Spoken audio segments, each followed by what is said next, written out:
So let's talk about markets. Some of you will think of markets as a good thing. Maybe you have chosen economics as your specialism and you're already sufficiently indoctrinated, um, or you are sort of more to the right of center anyways, and some of you will be super critical of markets. I would say that, you can be either.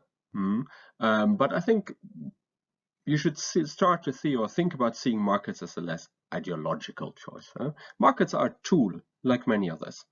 And this is unfortunately one of the sections where the lack of interaction is really sad.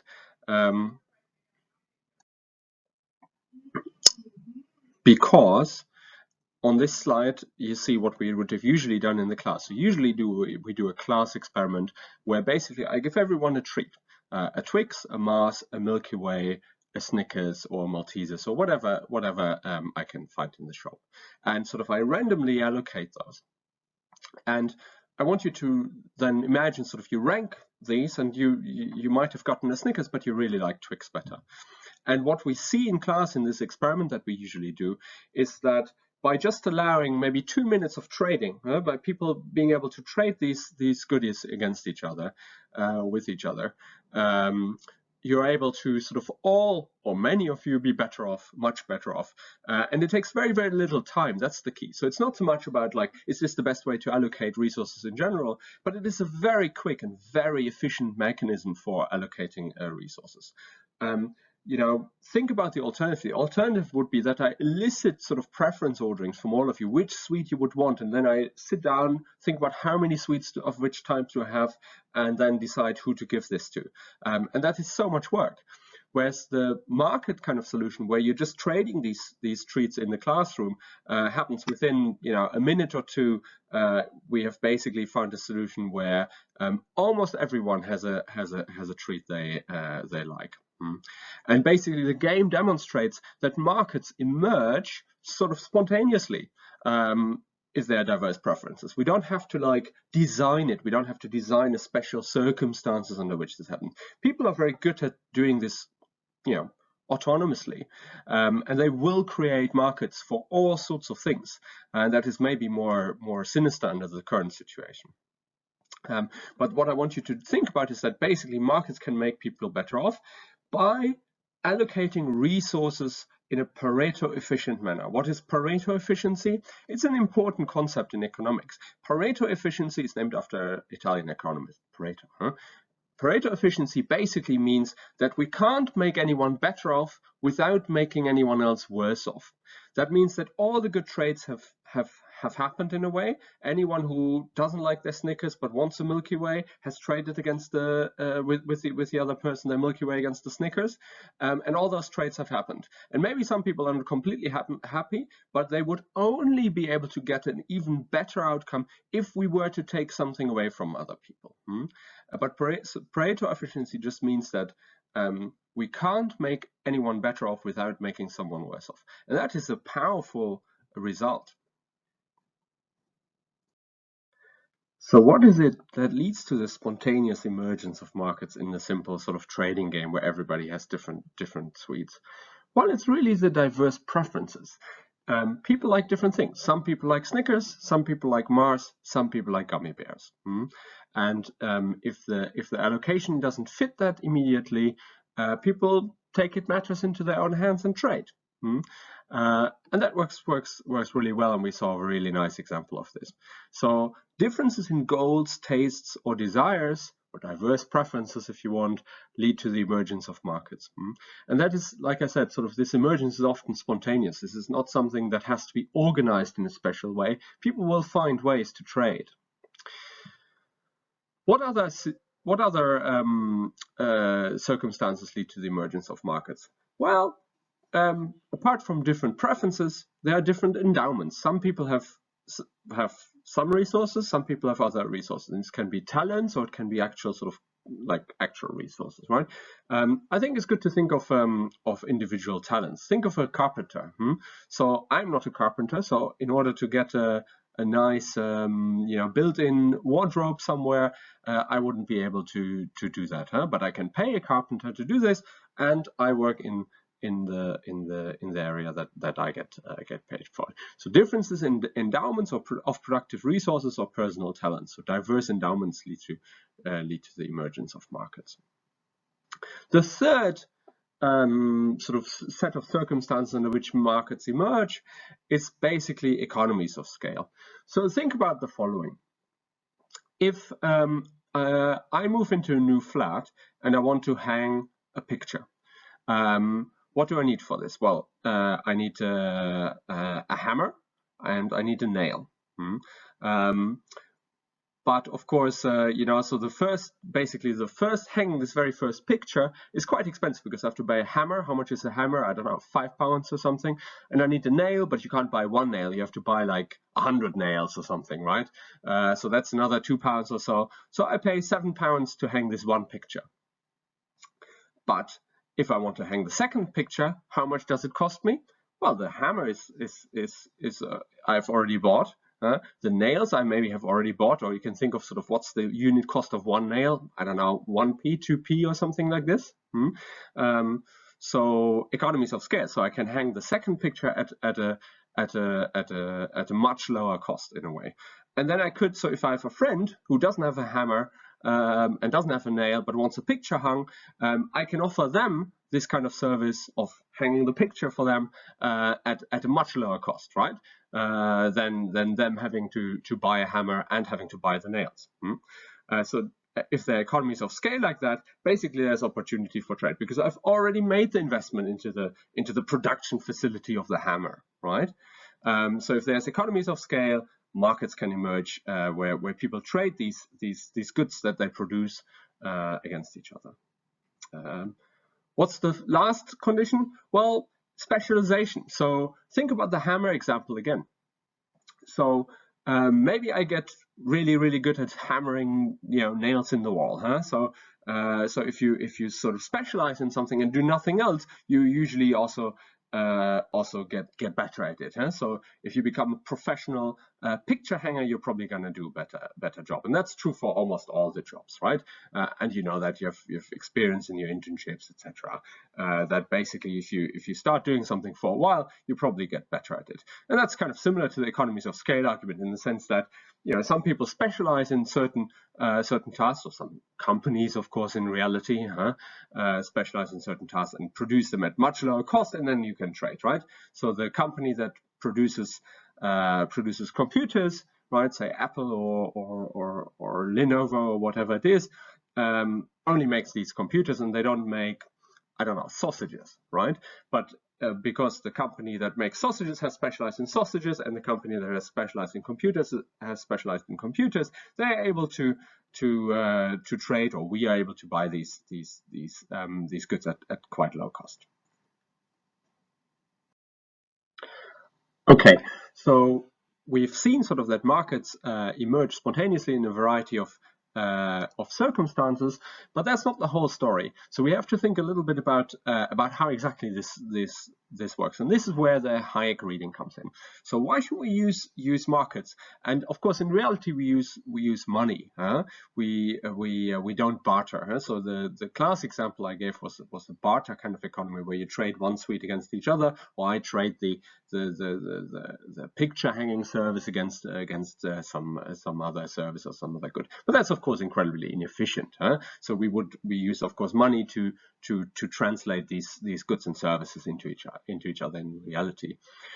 So you read the Use of Knowledge in Society. It's a very old paper, of course, and I'm not ideological in the end, so don't see sort of assigning Hayek as a shibboleth of neoliberal creed or something like this. Okay, so the essay is important because it realizes something, I think, for the first time, that is really important, and that is that the price mechanism has an informational function.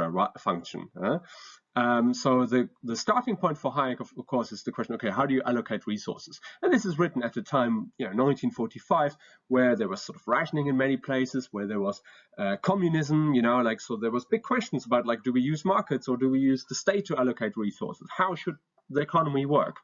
This sounds a bit antiquated now, maybe.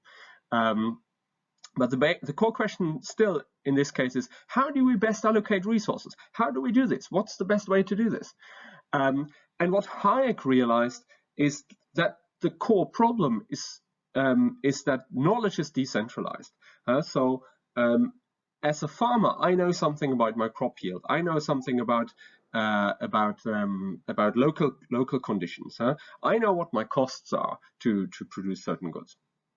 And but if this kind of knowledge is decentralized, it's really, really hard for the state. This is Hayek writing against communism, of course, right? It's really, really hard for the state to know all these things.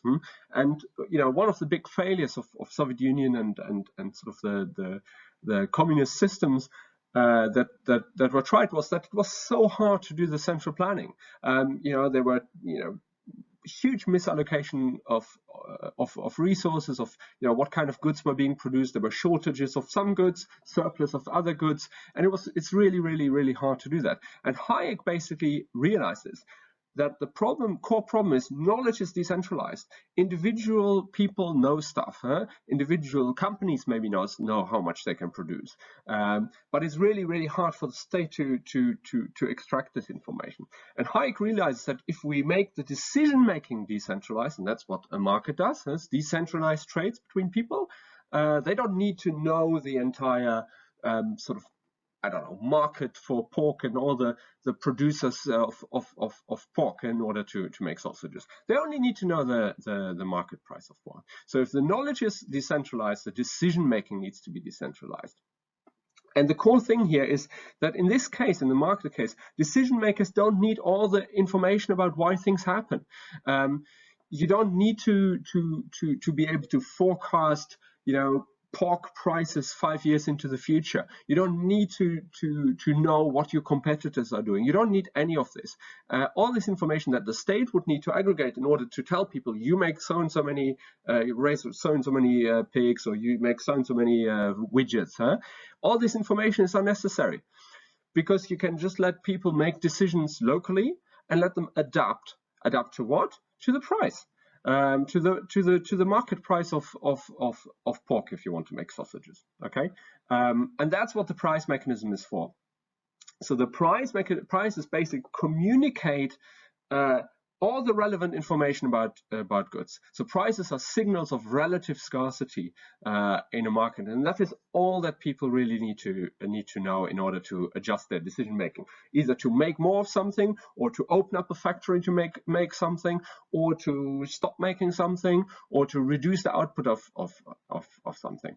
Prices give you all the information that you need.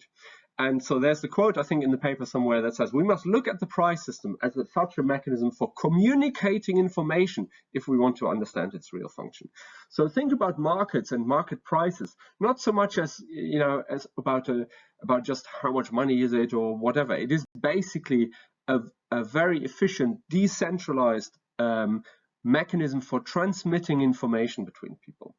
That's what markets are good at, okay? So we have basically one part of the puzzle down, and that's thanks to Hayek. So markets use information. Prices, of any kind of good or service are signals of the relative scarcity and the cost and the valuation of people of this good or service. It's an information aggregation mechanism. So markets use information, and that's Hayek's contribution, and they use incentives. Right, because prices create incentives. So if the price of a certain good goes up, more people will choose to produce it. And if the price of a certain good goes down, fewer people will choose to produce it and shift production to something else. Or if the price of something goes up, perhaps people choose to consume something else if it's too expensive. And this is basically the insight of Adam Smith, of course, who wrote, "It is not from the benevolence of the butcher, the brewer, or the baker that we can expect our dinner, but from their regard to their own interest." So it's not that people want to be a brewer or baker or a butcher, but they see that you can make a living being opening a microbrewery, say. So if the price of if people are willing to pay for locally brewed super hoppy beers, then maybe opening a microbrewery is a good idea. And so they do that and they make money with it. So it's only in their own self-interest to do this. It's not because they see a calling as a microbrewery owner, right? And these two pieces are basically the pillar on which markets rest. It's information aggregation, and it is using people's egotistical self-interest as a mechanism to produce something that overall leads to good outcomes for many people. And the outcome of this is, of course, like I said before, the Pareto efficient allocation of resources. So Pareto efficiency being nobody can be made better off without making someone worse off. And I'll remove the slide that would come next normally that works through this sort of more formally. But like basically in all sides of the market, on the consumption choices, production choices, and the sort of trading choices, Pareto efficiencies is created in markets. Okay. Now I hear some concerns in the back of your head. I've told you about how markets are this great tool that we can use and that creates Pareto efficient allocation of outcomes. But of course, that's not the only thing we're interested in. What about fairness? What about equality? I haven't said a word about this. And you're right, it's a different question. It requires a normative standard, right? So markets aren't designed to create fair allocations of outcomes. They're not a tool for that. But for fairness, you require a normative standard, and you should have one. Markets are a tool. They're a tool like language or like money or any other sort of technology that we use, and we can deploy it and allow it in certain circumstances, and we might not want it in other circumstances. And if you understand that it is a choice to use markets for certain things and not for others, I think we're already quite far. The other side aspect of the fairness and equality is that you're right, of course, allocation in markets doesn't take place just on the greatest need and desire, right? So I said, oh yeah, maybe some people like a Snickers and some people like a Mars bar, but not everybody has the resources to buy the same things. So in reality, it's of course the combination of both the need and desire and the preferences and the resources in terms of wealth and money that determine outcomes. So if all the money or a lot of the money is in the hands of the super wealthy, then the market will create elaborate systems to create supercars and big yachts and private jets and whatever it is. And if the resources are distributed more equitably, perhaps the market will create more mass market consumer goods. So the allocation takes place not only based on preferences, but also based on purchasing power, of course. So that's something to keep in mind. But we, as political scientists or economists, and I think almost all economists will agree that markets, that we as a society should address inequality through redistribution. Because if you redistribute income, if you tax wealth or high incomes and redistribute through transfer systems, welfare systems to poorer people, especially, these people can then meet their needs as well. But I think even then we can use the market mechanism to let people choose what kind of food they buy or where they want to live or whatever it is. So cash transfers to poorer people is definitely the solution here. But I think we should think of markets as a sort of a separate tool, basically. So we use transfers maybe to create redistribution, but we use markets to allocate resources and production. So markets are a tool, but they're not the only tool for allocating resources, of course, and you're fully aware of this. What are the tools to allocate resources? Well, in the example at the beginning, I said I could have sort of elicited preferences from all of you and sort of try to allocate it to everyone. So that would have been a central planning type mechanism, but it's really, really complicated for me to do. What are alternatives? Well, I could have had you queue, and queue stand in line until you come to me, and then I give you whatever sweet you you desire. But that's basically just using time in exchange for money, right? So instead of paying for something, you're paying with your time for something. So queuing is a mechanism that sounds different, but in reality it's very much the same, just in the sense that instead of paying for something with money, you pay for something with your waiting time. And there's of course then secondary markets happening. So there's people that pay people to stand in line for concert tickets or for the latest trainers, right? So queuing is a really bad mechanism for allocating resources, because it privileges people who have extra time, or people who are willing to sort of go through the process of paying someone to do it for them. So it doesn't sound very good. What else can we have? Well, a lottery chance kind of mechanism. That's something that is used sometimes. So during the Vietnam War, in the US there was a lottery for who would be drafted to go to the army and go to Vietnam and potentially die, and who wouldn't. So sometimes we want, fairness consideration to play a great number. So we don't know which person to select for the draft, so we do a lottery. And of course, the big one is sort of authoritative allocation, central planning, or some decision making by a specific decision maker. Now, this is really a tricky one, especially, given the circumstances under which we're talking. So in general, I would say that central planning, authoritative allocation through the state has huge problems, right? So there's information problems. That's the higher kind of argument we've seen. But there's also corruption. So if government services think about a sort of a country with low state capacity, where there's poverty, maybe corruption in general. If some state service, say passing a driving test, depends on a specific local official, maybe the local official can make a little money on the side by saying, okay, I'm going to issue you a driving permit, but only if you pay me £10 for myself. Okay, and it's hard to stop people, bureaucrats from doing that. So you'll get corruption in those kind of circumstances, and that's not desirable. Now, we might want authoritative allocation or central allocation or non-market allocation in some circumstances, and I'm very aware that this is a very painful and very difficult sort of topic at the moment. There are resources that are limited in this country, in many other countries, medical resources, for example, and who makes the decision who gets the right treatment under pressure? That's a big one. There are probably some rich people who can opt out.